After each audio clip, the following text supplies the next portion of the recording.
What's up, my Rally Monkey Angel fans out there? What's going on? A big news just dropped last night.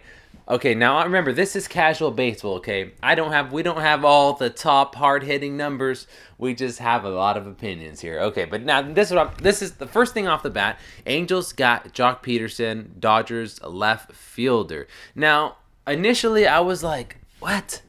Oh, and we traded Luis Rengifo, which I really liked. I thought he was very solid up the middle, very young.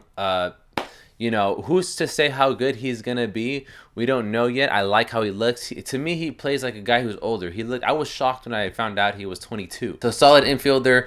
We're not gonna get to see how good he ends up being because we kind of have a infield jam with Simmons, Fletcher,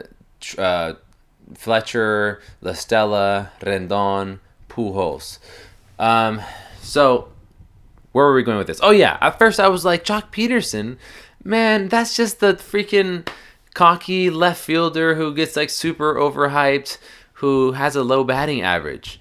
I was like, man, I wonder if we're gonna flip him for pitching, which I would be really excited about, or what's the deal? Because we already have. I thought we had a lot of outfielders as it was. We already have Mike Trout, Justin Upton, Brian Goodwin, Joe Adell could be coming up. Michael Hermosillo played last year, and I thought did pretty well.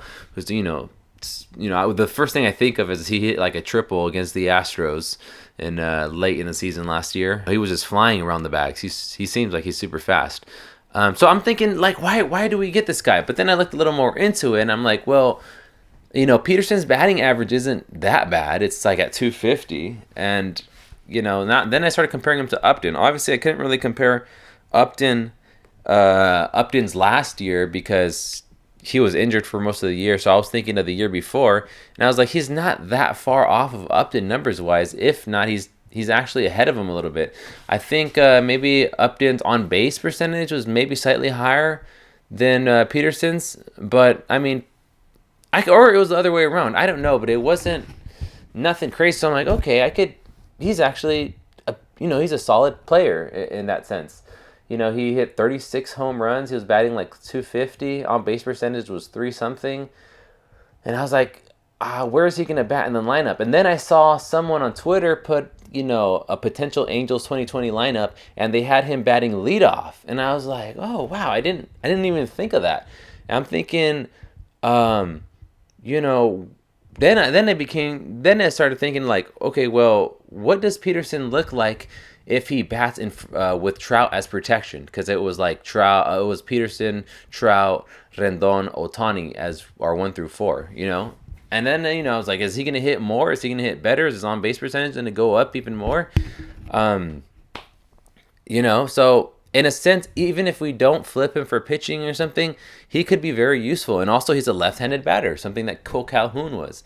So, there's definitely upside there. And I was like starting to warm up to the idea already.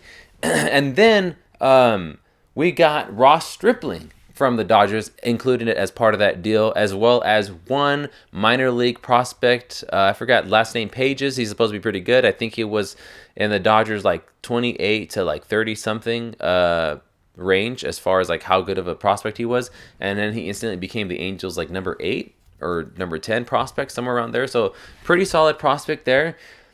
And so we got Ross Stripling from the Dodgers. Now that's what I'm talking about, okay? I know, like, yesterday I put out a video talking about how I was optimistic about the Angels rotation because although we don't have that ace, that dude is just going to shut down and be lights out and give you 7 shutout innings, we have guys who I think are going to let you compete, who are going to let you be in the game. And I think with the offense that we have right now, I thought that would be more than good enough. And now that we have Ross Stripling, that's just another piece to the Angels rotation puzzle. Or as people call him, chicken strip.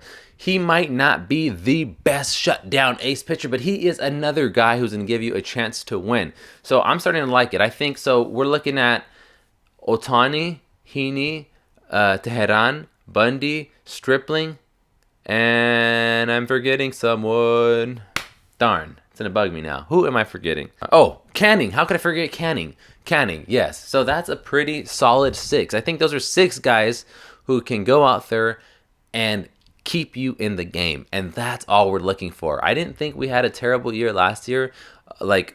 I think up until the All-Star break, we were still in the wild card race. And then towards the last quarter of the season, it seemed that we kind of fell apart. We started losing a lot. It seemed as though the season had lost its meaning.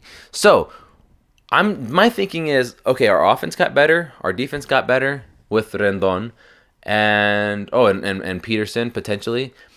And our pitching has gotten a lot better and hopefully more reliable. I think I just saw something that Stripling, face 1,000 batters, or out of the guys who have faced it. I don't know, but the idea is that our pitching has gotten better than we were last season.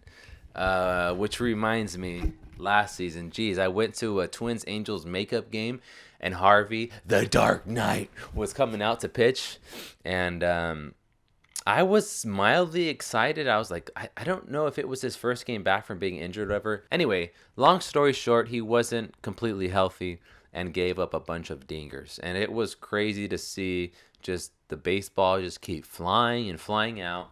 The one upside of that day was that Tommy La Stella did indeed hit a grand slam and gave everyone who was there free Chick-fil-A. Let me know what you think about this. Do you think that the Angels are going to keep Joc Pederson and use him as an outfielder? Are we going to flip him for pitching? Maybe package him in with Marsh and I don't know if somebody else, or maybe those two for like a Clevenger. I don't know if that's way out of the picture. Do you think we're just going to keep him? What do you feel about Stripling? What do you feel about the Angels starting rotation? About how we have a lot of what maybe people would consider 3 guys, but we got 6 of them, and what do you think about that and the fact that it's a huge step up from last season, but we don't have a definitive ace? I don't even know how it's going to look. I don't think that any one of those guys is way better than anyone else. I think Ohtani is the guy who obviously has the most talent with his arm, but he's coming back from Tommy John.